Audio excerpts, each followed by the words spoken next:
Hello everyone. So friends, welcome to Takshashila learning and SSC की crash course की series में आज हम बात करेंगे क्वांटिटेटिव एप्टीट्यूड के एक और important topic ratio and proportion के बारे में। बट वीडियो को स्टार्ट करने से पहले मैं आपको बता दूं कि 13 जुलाई से हमने ये क्रैश कोर्स की सीरीज स्टार्ट की हुई है और एक एक करके क्वांट, रीजनिंग, इंग्लिश और जनरल साइंस के टॉपिक्स को हम कवर कर रहे हैं। तो अगर आप ये वीडियोस को देखना चाहते हो तो सिंपली हमारे चैनल को सब्सक्राइब कर लें और अगर आप नोटिफिकेशन बेल भी प्रेस कर देंगे तो आपके पास हमारी सारी वीडियोस का जो है आने वाली उसका अपडेट भी मिलता रहेगा। तो चलिए स्टार्ट करते हैं। थोड़ा सा पहले बेसिक में आपको बता देता हूँ इसके बारे में कि रेशियो होता क्या है।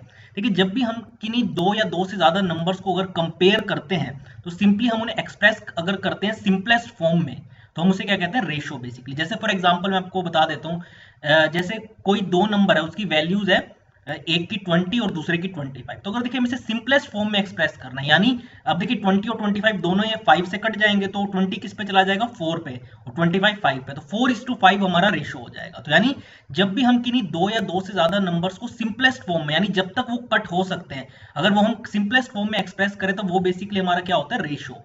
तो सिंपली जैसे मैंने आपको एग्जांपल के थ्रू बताया 20:25, तो इसको अगर मैं रेशियो के टर्म्स में लिख रहा हूं तो 4:5 भी लिख सकता हूं।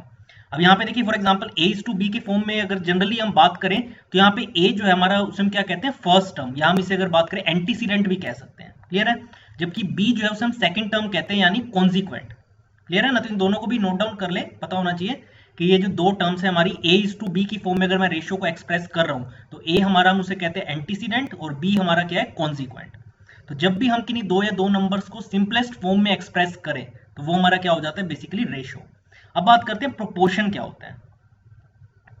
देखिए प्रोपोर्शन में आप डेफिनेशन पढ़ ले कि the equality of two ratios is called proportion, यानी अगर हम किन्हीं दो रेशियो को इक्वेट कर दें आपस में तो वो हमारा बेसिकली क्या हो जाता है, प्रोपोर्शन। यानी A:B अगर हम इक्वेट कर दें इसे C:D के, यानी A:B is equal to C:D, तो ये हमारा क्या हो गया, बेसिकली प्रोपोर्शन, क्योंकि यहाँ पे हमने दो रेशियोज को एक दूसरे के इक्वल रख दिया। तो equality of two ratios is called proportion.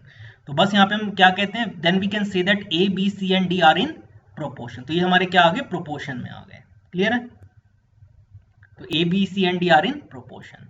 अब यहाँ पे देखिए जो A और D है, जो बिल्कुल देखिए आपको एक्सट्रीम में टर्म्स दिखाई दे रहे होंगे, यहाँ पे A और यहाँ पे D। तो A और D को हम कहते हैं एक्सट्रीम्स, जबकि B और C को हम यहाँ पे क्या कहेंगे, मीन टर्म्स, क्लियर है। तो A और D हमारा यहाँ पे हो गया एक्सट्रीम्स, जबकि B और C क्या हो गया, मीन टर्म्स। और ये आपको देखिए हमेशा ध्यान रखना है ये कि product of means is equal to product of extremes, यानी जो प्रोडक्ट हमारा मीन्स का, मीन टर्म्स जो है हमारी, यानी B और C, उसका प्रोडक्ट हमेशा किसके इक्वल होगा, जो एक्सट्रीम टर्म्स है, यानी A और D। तो B इंटू C किसके इक्वल हो गया, A इंटू D के, ठीक है। तो ये चीजें इंपॉर्टेंट है। देखिए मेन जो आपको पढ़ना है वो रेशियो का कंसेप्ट है, प्रोपोर्शन इतना ज्यादा नहीं आता, बट फिर भी आपको नॉलेज होनी चाहिए। तो एक बार मैं दोबारा बता देता हूं कि जब भी हम किन्हीं दो या दो से ज्यादा नंबर्स को सिंपलेस्ट फॉर्म में एक्सप्रेस करें, यानी जब तक वो कट हो सकते हैं, जैसे फॉर एग्जांपल मैं आपको दोबारा बता देता हूं 50 और 100 है। अब देखिए अगर मैं इसे रेशियो के टर्म्स में एक्सप्रेस करना है तो मैं 1:2 लिख सकता हूं, यानी अगर एक 50 और दूसरा 100 है तो एक वैल्यू दूसरे के बिल्कुल डबल है, यानी 1:2, यानी सिंपलेस्ट फॉर्म में एक्सप्रेस करना बेसिकली हम उसे कहते हैं रेशियो। और प्रोपोर्शन जब हम किन्हीं दो रेशियोज को एक दूसरे के इक्वल रख दे तो वो हमारा प्रोपोर्शन हो जाता है। और ये आपको पता होना, जो हमारे एक्सट्रीम टर्म्स होता है वो हमेशा किसके इक्वल होता है, मीन टर्म्स के, इन केस ऑफ प्रोपोर्शन। अब बात करते हैं, देखिए मैं आपके साथ दो क्वेश्चंस डिस्कस करूंगा ताकि आपको एक आइडिया लगेगा कि क्वेश्चंस पूछे कैसे जाते हैं। देखिए जो मेन कंसेप्ट है वो इसमें परसेंटेज का यूज होता है, क्लियर है। तो वो आपको आना चाहिए, वो मैं ऑलरेडी आपके साथ परसेंटेज की वीडियो, प्रॉफिट एंड लॉस की ऑलरेडी मैंने डिस्कस कर ली है इस सीरीज के अंदर। तो अगर आपने वो वीडियो नहीं देखी तो प्लेलिस्ट में जाके जरूर देख लें वो भी। तो देखिए क्वेश्चन आपसे ऐसे पूछा गया कि two numbers are respectively 20% and 50% more than a third number, यानी कोई थर्ड नंबर है और जो बाकी के पहला और दूसरा नंबर है, एक जो है उसके 20% उसके ज्यादा है, जबकि दूसरा जो है 50% ज्यादा है थर्ड नंबर से। हमें बताना जो ये पहले दो नंबर्स है, एक जो 20% ज्यादा है और दूसरा 50% जो ज्यादा है, इनको अगर हमें देखिए रेशियो के टर्म्स में अगर हमें एक्सप्रेस करना हो तो हम कैसे करेंगे।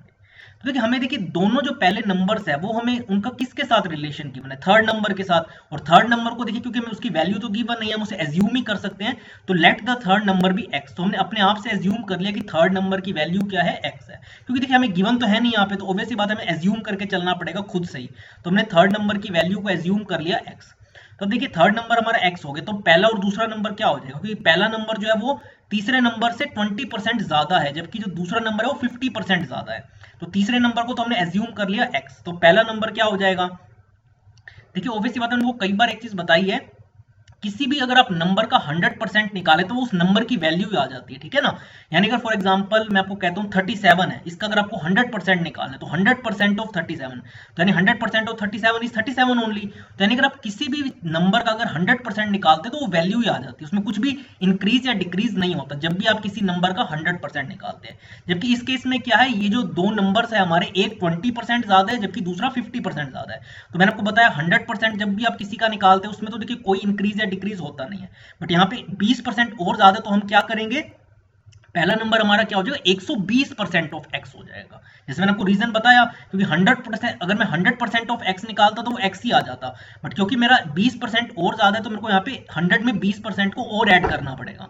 तो 100 में जब मैंने 20 ऐड किया तो 120% ऑफ x यानी आ गया 6/5x। क्लियर है। और वैसे जबकि दूसरा नंबर हमारा यहाँ पे क्या है, 50% ज्यादा है, तो यानी 150% ऑफ x हो जाएगा, क्योंकि मैंने आपको बताया 100 में और 50 ऐड करना पड़ेगा, तो 150% ऑफ x क्या हो जाएगा, 150 अपॉन 100 इंटू x यानी 3/2x। तो बेसिकली हमने इसे भी सिंपलेस्ट फॉर्म में जब तक कट हो रहा था 120 अपॉन 100x था, तो अब देखिए 20 पे चला जाएगा, 26 जा 120 होता है, 25 जा 100 होता है, तो 6/5x। जबकि दूसरा नंबर हमारा क्या हो गया, 3/2x। तो अब हमें क्या करना है, इन दोनों को देखिए रेशो के टर्म्स में एक्सप्रेस करना है। तो बेसिकली देखिए इस तरीके आ जाएगा 6/5x इज टू 3/2x। तो देखिए x से x तो कट जाएगा, ये चीज देखिए, इसीलिए हम रेशो के टर्म्स में कैसे एक्सप्रेस कर पा रहे हैं, क्योंकि यहाँ पे x से x तो कट गया। अब हमारे पास बाकी क्या बचा, देखिए 3 2 जा 6 चला जाएगा, ये बाकी क्या बचा, ये देखिए, ये जब हम इसे क्रॉस मल्टीप्लाई कर देंगे तो आ जाएगा 4:5। क्लियर है। जब हम इसे क्रॉस मल्टीप्लाई करेंगे तो हमारा क्या आ जाएगा, 4:5। अगर आप देखिए सिंपल भी देखिए 3 2 जा 6 चला गया, ये आ गया, जब इसे हम क्रॉस मल्टीप्लाई करेंगे तो क्या आ गया, ये 12x इज टू 15x यानी 4:5, और x से x तो सिंपली कट हो जाएंगे। तो इस तरीके से देखिए इस क्वेश्चन को यहाँ पे सोल्व करना था। मेन चीज क्या थी, सिंपली हमने थर्ड नंबर, क्योंकि थर्ड नंबर की वैल्यू तो हमें गिवन नहीं है, तो हमने खुद से एज्यूम किया let the third number be x, और उसके बाद पहले और दूसरे नंबर को x के टर्म्स में एक्सप्रेस किया, क्योंकि देखिए दोनों ही नंबर्स x के टर्म्स में है, तो x से x तो कट जाएंगे और बाकी क्या बचा, आ गया हमारे पास रेशो यानी 4:5। क्लियर है। अब दूसरा क्वेश्चन भी देखिए काफी अच्छा है। यहाँ पे देखिए मैं मिक्सचर एंड एलिगेशन का जो हम टॉपिक पढ़ते हैं उसका यहाँ पे कंसेप्ट यूज होगा थोड़ा सा, कि एक हमें मिक्सचर गिवन है 60 लीटर्स का, जिसके अंदर देखिए मिल्क और वाटर दोनों मिक्स्ड है। अब यहाँ पे देखिए हमें रेशो गिवन है मिल्क और वाटर का, यानी 2:1 के रेशो में ये दोनों इसके अंदर प्रेजेंट है, यानी out of 60 litres two part है वो मिल्क है, जबकि 1 पार्ट जो है इसका वाटर है। क्लियर है। तो इसका मतलब भी देखिए यही होता है, ratio of milk and water is 2:1, यानी आउट ऑफ 60 लीटर सबसे पहले मैं निकालूंगा कि मिल्क कितना है और वाटर कितना है, हमें रेशियो के टर्म्स में तो गिवन है। फिर हमें कहा गया कि अगर हम इसी रेशियो को अगर हमें 1:2 करना हो, अभी देखिए हमें रेशियो क्या गिवन है, मिल्क इज टू वाटर का 2:1। अब हमें क्या करना है, इस रेशियो को 1:2 यानी पानी को डबल कर देना है मिल्क के कंपैरिजन में। तो उस केस में हमें कितना पानी ऐड करना पड़ेगा इस मिक्सचर के अंदर। ओरिजिनली हमें कितना मिक्सचर गिवन है 60 लीटर्स का, जिसमें मिल्क और वाटर किस रेशियो में प्रेजेंट है, 2:1। अब हमें क्या करना है, इसको 1:2 के रेशियो में करना है, यानी जितना मिल्क है उससे डबल जो है पानी उसके अंदर प्रेजेंट है, उसके लिए हमें कितना पानी इस मिक्सचर के अंदर ऐड करना पड़ेगा। पहले तो देखिए हम ओरिजिनली बात करते हैं, हमें कितना मिल्क गिवन था, कितना मिक्सचर गिवन था 60 लीटर्स, जिसमें से मिल्क और वाटर का रेशियो क्या है 2:3 या 2:1। तो यानी इसमें मिल्क कितना हो जाएगा 2/3 इंटू 60 लीटर्स हम कर देंगे। ऑब्वियसली बात है, मैंने आपको रेशियो का कंसेप्ट थोड़ा बहुत तो पता ही होगा देखिए, क्योंकि अब यहाँ पे सबसे पहले मिल्क निकाल लेंगे, 2:1 के रेशियो में है ना मिल्क और वाटर, तो 2 में 2 + 1 हो गया 3 इंटू में 60 से जब मल्टीप्लाई करेंगे तो मिल्क कितना आ गया हमारे पास 40 लीटर्स। तो ऑब्वियसली बात है, अगर 60 लीटर्स में से 40 लीटर्स मिल्क है तो बाकी बचा हुआ क्या होगा, इसके अंदर पानी होगा। क्लियर है। तो यानी 40 लीटर इसमें दूध है, इस 60 लीटर के अंदर, और 20 लीटर पानी है। अब देखिए ये तो हमारा रेशियो क्या था 2:1 का, बट अब हमें क्या करना है, न्यू रेशियो क्या हमें चाहिए 1:2 का, यानी अब जितना दूध हो उससे डबल हमें पानी करना है। तो देखिए ऑब्वियसली बात है, अब देखिए वैसे तो ये आप इस तरीके से भी कर सकते हैं, बट हम ओरली समझते हैं। मिल्क कितना है 40 लीटर, और हमें क्या करना है, पानी को बिल्कुल डबल करना है, यानी अगर 40 लीटर दूध है तो पानी कितना होना चाहिए 80 लीटर, तभी तो देखिए 1:2 का रेशियो होगा। और अगर 80 लीटर पानी होना चाहिए और उसमें से 20 लीटर तो ऑलरेडी प्रेजेंट है, तो बाकी कितना हमें इसमें पानी डालना पड़ेगा 60 लीटर, जैसे आप यहाँ पे नीचे देख सकते हैं। अब देखिए अभी आप पे है कि अगर आपको कंसेप्ट समझ आता है, अगर आपको मिक्सचर एंड एलिगेशन का कंसेप्ट पता है, रेशियो एंड प्रोपोर्शन का पता है, तो आपको ये सारा का सारा जो नीचे प्रोसेस किया हुआ है करने की जरूरत ही नहीं है। क्योंकि हमें ओरिजिनली तो पता था 60 लीटर जो मिक्सचर है उसमें से ratio of milk and water क्या था 2:1, तो सबसे पहले हमने मिल्क निकाल लिया 40 लीटर और पानी हो गया, ऑब्वियस सी बात है 20 लीटर। तो अब हमें क्योंकि 1:2 के रेशियो में इस क्वांटिटी को करना है मिल्क और वाटर के, तो अब देखिए अगर मिल्क 40 लीटर है तो पानी को ऑब्वियस सी बात है इसका डबल अगर करना है तो पानी को 80 लीटर होना पड़ेगा, तभी तो 1:2 का रेशियो होगा। अगर दूध 40 लीटर है तो पानी को 80 लीटर होना पड़ेगा, और 80 लीटर में अगर हम बात करें 20 लीटर तो ऑलरेडी इसके अंदर पानी प्रेजेंट है, तो बचा कितना, हमें 60 लीटर और पानी ऐड करना पड़ेगा, तभी जो ये रेशियो है ये 2:1 से चेंज होकर 1:2 में होगा कन्वर्ट। बट अब ऐसे देखिए अगर जनरली अगर आपको फॉर्मूला किससे करना हो तो हम क्या करेंगे, let the quantity of water to be added further भी एक्स मान के अब हम इसको सोल्व कर लेंगे। तो और पानी दूध कितना है 40 है, और पानी हमने क्या किया 20 में x लीटर्स को और ऐड कर दिया, और ऐड करने के बाद हमारा रेशियो कितना हो गया 1:2 का। तो फिर देखिए आप क्रॉस मल्टीप्लाई करेंगे तो ये हमारे पास तो भी x की वैल्यू कितनी आ जाएगी, ये आ जाएगी 60। क्लियर है। तो अब देखिए ये आप पे है कि आपको कैसे क्वेश्चन को सोल्व करना है। जैसे मैंने आपको बताया आप चाहे तो इस क्वेश्चन को ओरली ही सोल्व कर सकते थे, ठीक है, या तो आप x मान के, जैसे हमने यहाँ पे ये मान लिया कि हमने और x लीटर पानी ऐड किया, तो फिर हमने रेशियो क्या है 40/20 में x ऐड किया है पानी, तो इसका रेशियो किसके इक्वल हो गया 1:2 के, बस फिर क्रॉस मल्टीप्लाई करके x की वैल्यू होगी। ये आप ओरली कर सकते थे जैसे मैंने आपको बताया, ठीक है। तो ये थे देखिए हमारे रेशियो एंड प्रोपोर्शन का बेसिक कंसेप्ट। इसी तरीके से देखिए आपसे क्वेश्चंस पूछे जाते हैं, बट मैंने आपको बताया बहुत ही बेसिक है, कोई ज्यादा मुश्किल नहीं है। खासकर अगर आप टीयर 1 की भी मैं बात करूं तो आपको थोड़ा बहुत बस देखिए कंसेप्ट समझ आना चाहिए, लेकिन ज्यादा क्या मैटर करता है आपकी प्रैक्टिस, क्योंकि आप जितनी ज्यादा प्रैक्टिस करेंगे उतना ही आपका कंसेप्ट जो है वो क्लियर होगा। ताकि क्या चाहे परसेंटेज का कंसेप्ट इन्वॉल्व हो, मिक्सचर एंड एलिगेशन का जैसे यहाँ पे इन्वॉल्व था, और भी कोई कंसेप्ट बेसिक इन्वॉल्व हो, आपको पता होना चाहिए किस तरीके से हम रेशियो को एक्सप्रेस करते हैं। क्लियर है।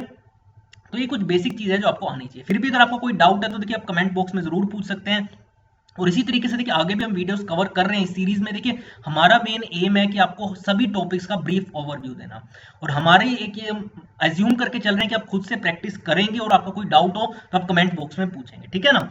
इसके अलावा देखिए और अगर आप ज्यादा प्रैक्टिस करना चाहते हैं तो इसके लिए आप हमारी वेबसाइट जरूर विजिट कर सकते हैं, जो कि है takshilalearning.com, जहां पे भी हमने ब्रिलियंट 50 बैच स्टार्ट किया हुआ है, जहां पे हम ऐसे टॉप 50 स्टूडेंट्स को अपने साथ एनरोल कर रहे हैं जो कि बैंकिंग और एसएससी एग्जाम्स की कोचिंग को लेकर सीरियस है और फर्स्ट अटेम्प्ट में ही जो है एग्जाम्स को क्रैक करना चाहते हैं। इसके लिए उन्हें पूरे 1 साल के लिए पर्सनलाइज कोचिंग भी प्रोवाइड करेंगे, ऑनलाइन फॉर्म में टेस्ट सीरीज भी देंगे, बुक्स भी देंगे, 1-to-1 व्हाट्सएप ग्रुप बनाया जाएगा ताकि इंस्टेंटली आपकी क्वेरीज को रिजोल्व किया जा सके, लाइव क्लासेस कंडक्ट करेंगे ताकि वीकली बेसिस पे ही या मंथली आपके डाउट के अकॉर्डिंग जो है वो, ताकि आपके सारे डाउट्स हम सोल्व करा सके, और इसके अलावा भी जो है वीकली बेसिस पे आपको सोल्व करने के लिए असाइनमेंट्स भी देंगे। तो आप वेबसाइट जरूर विजिट करें और हमारे इस यूट्यूब चैनल को सब्सक्राइब करना ना भूलें। तो आज की इस वीडियो में इतना ही फ्रेंड्स, थैंक्स अ लॉट।